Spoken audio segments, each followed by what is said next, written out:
think you're cast out enough to know my chances are pretty good. And like I said, I'm not leaving the dam now the Legion's been broken.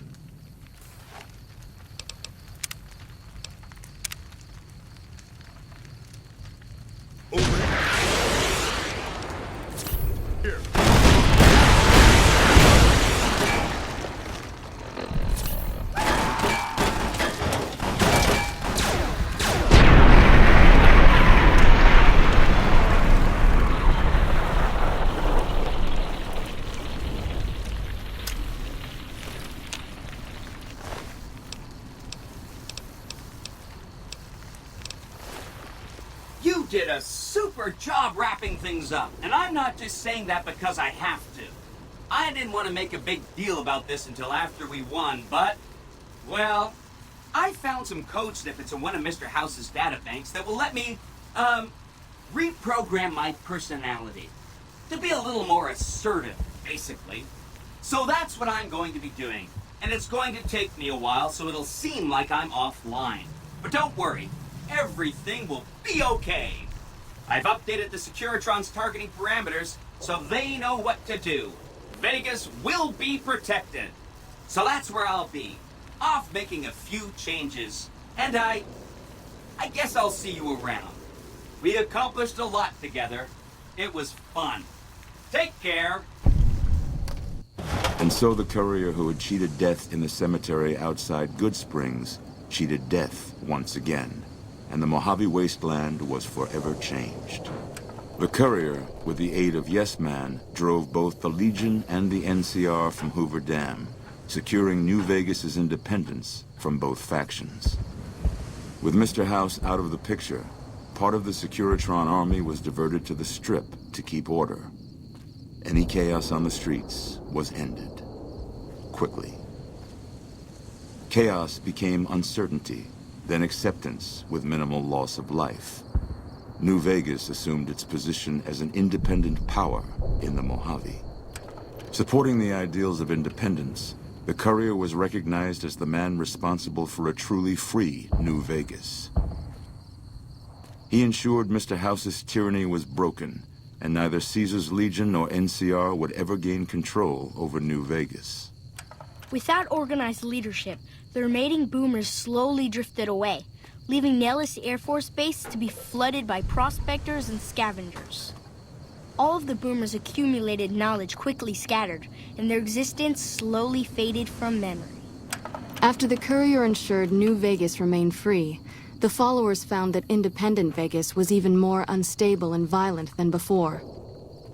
Old Mormon Fort became excessively burdened by the influx of patients, struggling to provide even the most basic of services.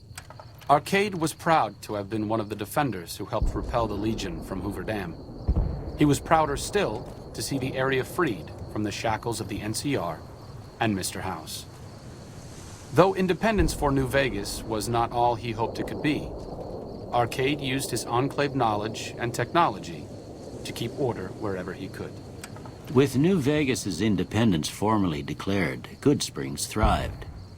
More travelers stopped by Good Springs on their way to and from the Strip, and the locals grew prosperous from the traffic.